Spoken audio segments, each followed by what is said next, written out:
This video was sponsored by fuimu.com. Independent artists, connect your music with your favorite charitable organizations. Your songs can help raise funds for those in need. Fuimu.com. Help save the world one song at a time.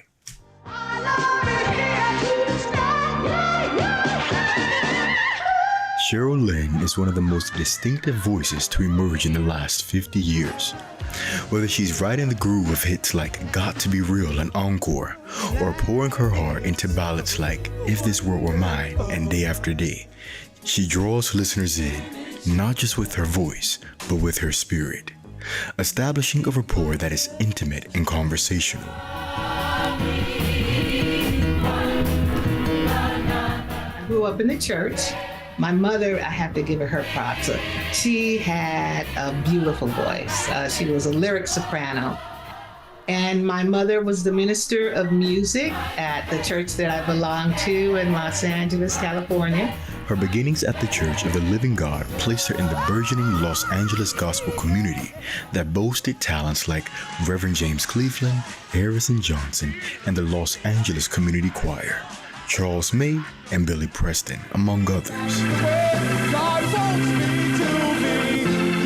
It was with the Stanley Chorale that Cheryl made her debut recording in 1974.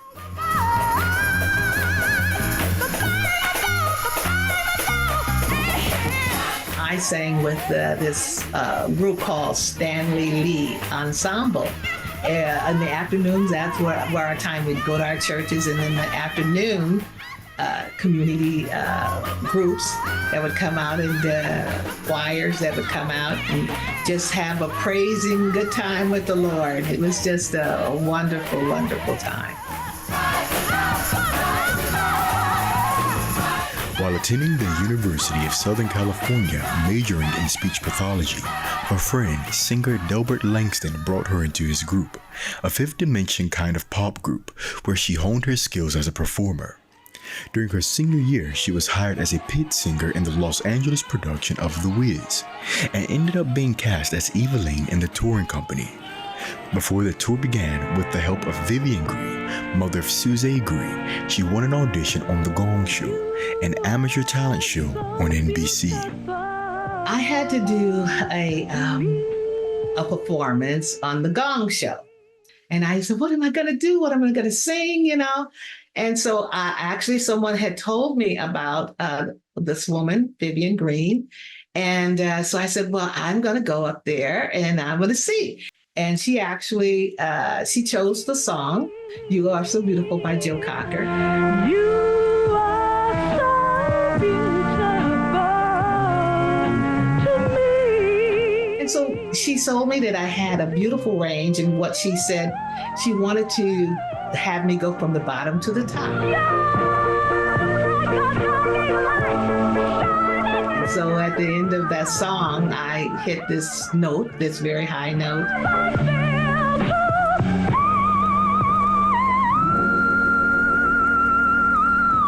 And I remember Della Reese was one of my judges, and she said, oh my goodness, you could go from the bottom to the top. That range is unbelievable. She can go on forever from the bottom to the top. And what was so cute about that was that's what Vivian Green had said. 6 from Jamie Farr. We have 21 points for you, and you are a new leader. To be able to accomplish that and win on The Gong Show, that was just a wonderful experience. But that was the catalyst for my career, because I got, phone calls from every major record company after airing on that show. She signed with Columbia Records in December of 1976 and began work on her album in February 1977 when her contract with The Wiz expired. In the beginning, they were trying to find out what kind of music, that I liked, so they actually sent me to different producers, and it didn't really click at first. And basically they asked me, well, do you write? Do you have said? I said, I've never written anything before. I don't know. But I just know that I sing. I think Bruce was able to get in touch with David Page and Marty Page. Marty Page was David's father. And that's who he hooked me up with. And with them, I was able to find out that I could write my own music. Well, Got to Be Real was written by myself and my producer, David Page. She collaborated with David Page and David Foster to write the song that introduced her to the world. The first time that I heard my song, I was at the LA airport and was getting out the car at the LAX. And Got to Be Real came on. And I want you to know, I jumped out that car.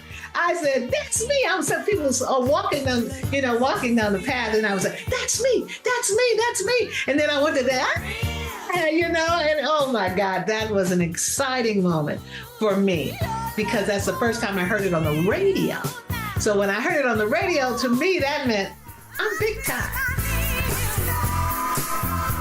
Got to Be Real was released in August of 1978 and flew to the top of the soul singles charts, reaching number 12 on Billboard's Hot 100 and number 11 on the Disco Action charts. Cheryl Lynn's debut album sold 316,000 copies in its first 6 months, while Got to Be Real sold just under 1 million. I was able to give, my spirit, and my spirit came out on that album. And I think that's what I believe why it's still here today, because it was such a true spirit. Joining of the musician and the voice, the artist with the musicians. And I will always remember that. It was a very good time for me. During the recording of her second album, In Love, the infamous Disco Demolition Night took place in Chicago, setting off a backlash against disco music. It was difficult in terms of just trying to see where you were going to place your music or how it was going to be accepted, and because it was in a time of a transition. What I told myself was, as long as you're yourself, if you do the music that you enjoy, and if you put your real feelings into whatever it is that you do. I never tried to copy anybody. I never tried to be anybody else. I wanted to be me. And I believe because of that, I believe that's why I was able to make that transition. World man, I would make you a king. 1982's Instant Love, produced by Luther Vandross, presented a different side of Cheryl. For the first time, radio was giving a ballad as a single. As Cheryl explained to Blues and Soul magazine, I have always felt I had good ballads for my albums, but people never got to hear them. People were always too busy grooving on the dance tunes, which I am not complaining about either. I love dancing, and so I'll always make dance records. However, having a ballad widens my appeal, and I'm glad to be appreciated for the other side of my talent. Luther went to the record company himself and asked, I want to produce the diva of CBS. And I said, the diva? And he said, yes. He said, you're the diva. If This World Were Mine took Cheryl and Luther to the number 4 position on Billboard's R&B charts, and the album received the best reviews of her career to that point. I enjoyed the Instant Love, Sleepwalking. Those were the 2 songs that he had done for me. But it was just a wonderful thing to be able to, or sing with him, to create something that I told you that comes from the spirit, comes from your soul. And, listening to him, like we did that song, just looking, just being able to sing and make it feel good. And that's what was so beautiful about it, was sharing and doing the things that we did. Following Instant Love, Cheryl took a bold step. She took control of her own production. I'm very opinionated in terms of what it is that I want for my music. I think if you would ask any of the musicians that I ever worked with, they always will say that she knows what she wants. What I was able to do, I learned a lot from wonderful producers like David Page, Ray Parker Jr., Luther Vandross. From that, I knew what I had. I knew what I gave in all of those prior albums. And I was a part of that. I did not in name, but I knew what I wanted.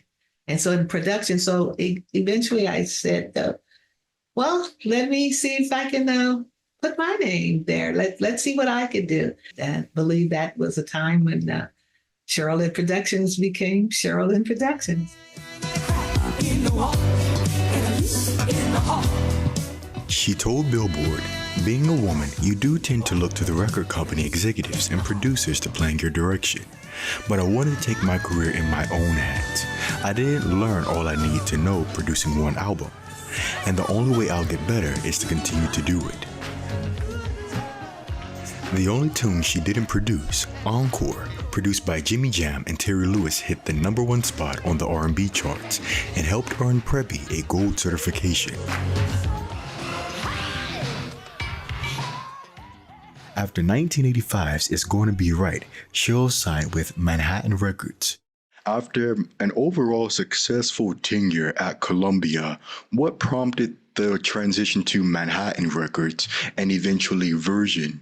I was signed by Bruce Lundvall, and he was the president of CBS Records. Well, he was moving, then going to Manhattan Records, and he wanted to take me with him.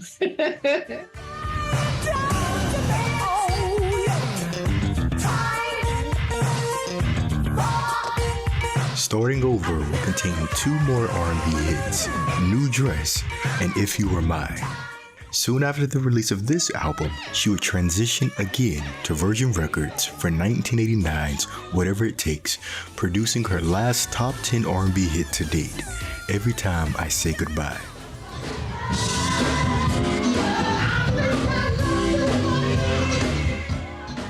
Following the release of Whatever It Takes, Cheryl worked internationally throughout the 90s and 2000s on the strength of her body of work.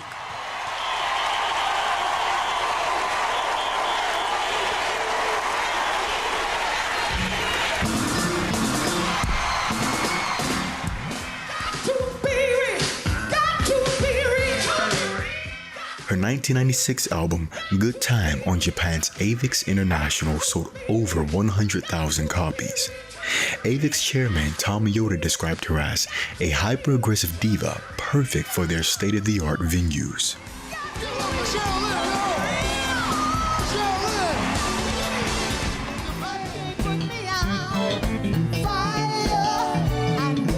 I feel blessed. I'm thankful. I've been in the business over 40 years now, and I'm still going strong. I'm thankful for that. That's a gift. Being who I am, doing what I feel is me, that's what's real. I think because of that, that's why Got to Be Real is still prominent on the radio today. And the main message was to be real. Since her last release, Cheryl's music has made global cultural impact, particularly in the LGBTQIA+ community. Got to Be Real was featured prominently in Paris is Burning, the influential documentary about Harlem's ballroom culture. That's what realness is, to be able to blend. Producer and DJ Prince Language noted how the song brilliantly touched on the things of realness central to Dragon Ball culture. Her other hit, Encore, experienced a revival as a TikTok trend in 2023 and recently. If this world were mine. Her hit with Luther Vandross, If This World Were Mine, was sampled on Kendrick Lamar's latest hit album. The youth that are out today, they are dancing to Encore, Got to Be Real, or they're playing the ballad, If This World Were Mine.